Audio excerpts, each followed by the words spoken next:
Hello, everyone. It's Stephen from Radio Free Scaro, here to tell you that David Tennant does a podcast with is back for another season. Starting today, August 11th, David Tennant does a podcast with, of course, the David Tennant Interview Show, where he interviewed friends and many people from the entertainment industry. You remember the first season, of course, where he talked to the likes of John Hamm and Whoopi Goldberg and James Corden and Olivia Colman. I think Catherine Tate was in there too. Well, this year he talks virtually, of course, with the biggest names in entertainment, including Dame Judi Dench, Stacey Abrams, Jim Parsons, Elizabeth Moss, and more. You'll get an inside look at all these stars' lives with revealing conversations, surprise stories, and, of course, lots of laughs. He's a great interview, David Tennant. It's a lot of fun listening to these interviews and conversations.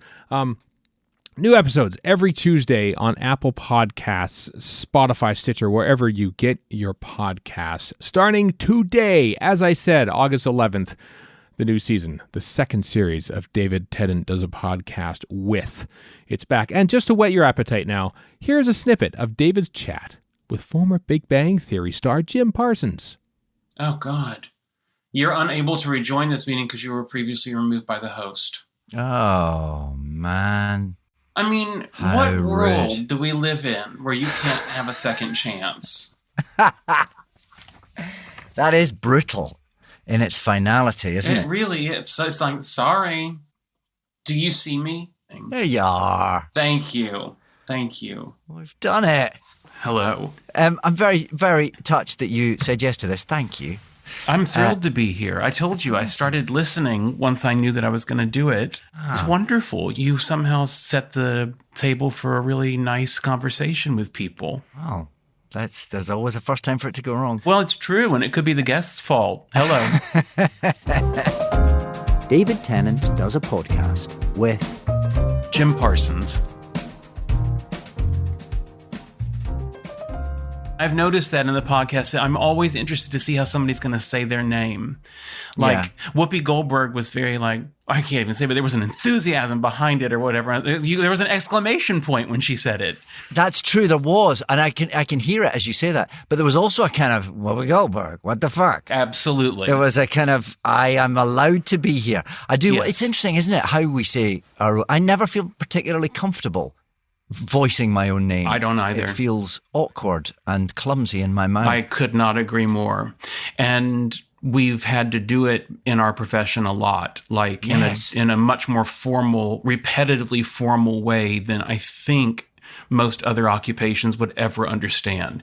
Constantly getting in front of a camera saying, Jim Parsons, 6'2", reading for the role of whatever. Yeah. Or some version of that. Yeah. Slating ourselves, I think we call it. Do you call it something different there? We would understand what that meant, certainly. Yeah. What would you say? I don't think we've even got a term for it.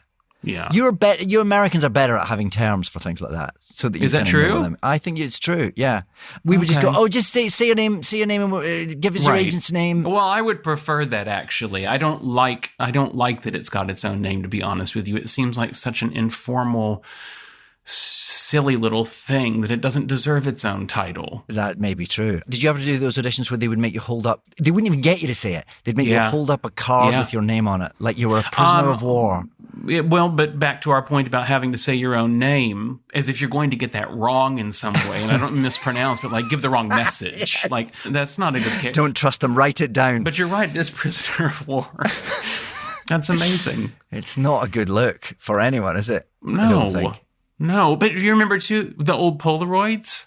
Oh, Everything was Polaroids. And in fact, on set, it was always Polaroids. Like costumes and makeup would have those huge binder rings with the hole punched through the white part of the Polaroid with all your different looks, like a Rolodex. For every scene. Every scene. The thing I've always wanted, as you say, Polaroids, they will have existed on every big, now it's all done on people's iPhones, but they will have existed on every big movie. Why is there not a massive black market in Polaroids of Al Pacino in filming The Godfather 3? I agree. I've never understood where they all go. Well, and not only that, but it's not just a behind the scenes look. I would say a majority, and if not a majority, at least 50% of actors are complete jackass goofballs anytime they get a continuity picture taken. Yeah. And so you get some really sometimes tragic, especially of your own, if you feel that way about yourself, but some real gold from these pictures of people. Like people like Al Pacino or whatever, pulling some face. You're like, when would he ever do that? But it's on set, getting continuity shot. And they're all gathering dust in some, I guess. You have to assume they weren't somewhere. Like burned, you know. Yeah. Oh, no, They were kept. You would just think that there'd be a thriving market for that kind of memorabilia. Well, I mean, I don't know that everybody knows outside of our industry, and maybe it just hasn't occurred to the type of... They do now, you know. We might have opened the floodgates here. I hope so.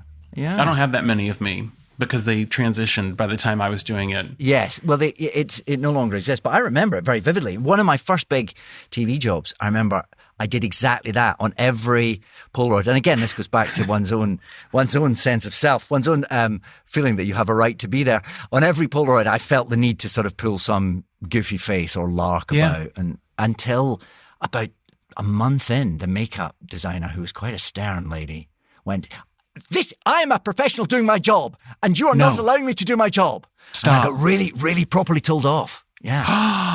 And I've never heard that. I suddenly felt like a 5-year-old schoolboy, and ever since. Oh, I'm sure you did. Oh, I was gutted. I don't respond well to being scolded. No. How does it make you go? Does it make you punch back, or does it make you wither? No. I mean, much later, like going over it in bed at night, going, God, I wish I'd have said like, you know what? I'm just trying to make the world a better place. You know? But at the time, no. I just want to crawl away. I just, I think I know that I have a fear of authority.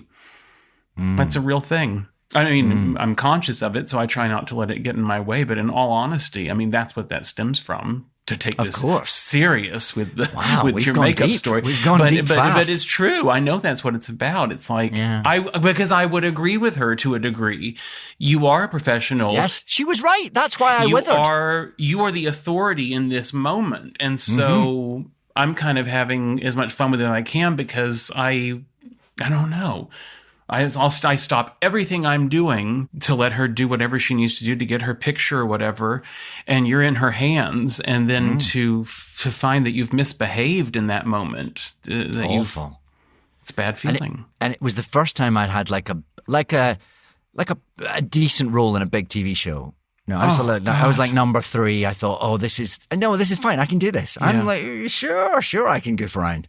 And in that moment, it was like, no, you not only do you get this wrong, you don't deserve to be here. Go back to Paisley. All that. How old were you? 30. Yeah. Early 30s. So you and I both, I guess, then were later in being in the kind of work that you would be recognized for, or working with honest to God, constant professionals all the time, not kind of rotating in and out of, I do a commercial here and there, and then I'm back in the garage doing whatever, which is fine. I had a great time doing that, but yeah. Yes, probably actually not dissimilar. What age were you when Big Bang Theory happened? When Big Bang started, I was 33. Right. Okay. I was probably about 33. That's the story I'm telling was probably about, there was a show called Blackpool, which was kind of the first time I was in a kind of leading role on the TV. Yeah. Mm-hmm. And it was, I still consider that's been a real blessing for me that my trajectory happened the way it did. That it didn't happen to you when you were 18? Time-wise. Yeah. Yes. Yeah. I mean, I wouldn't have been able to handle it, for one thing. No. I was a late bloomer in some ways. Not that I was ever irresponsible to the, well, I mean, sure. But you know, I wasn't a tragic case or whatever, but I wouldn't have known how to compute all this kind of stuff at all. Right. Even just being on set in that kind of pressured environment, or I would have made it very pressured for myself. I know I would have.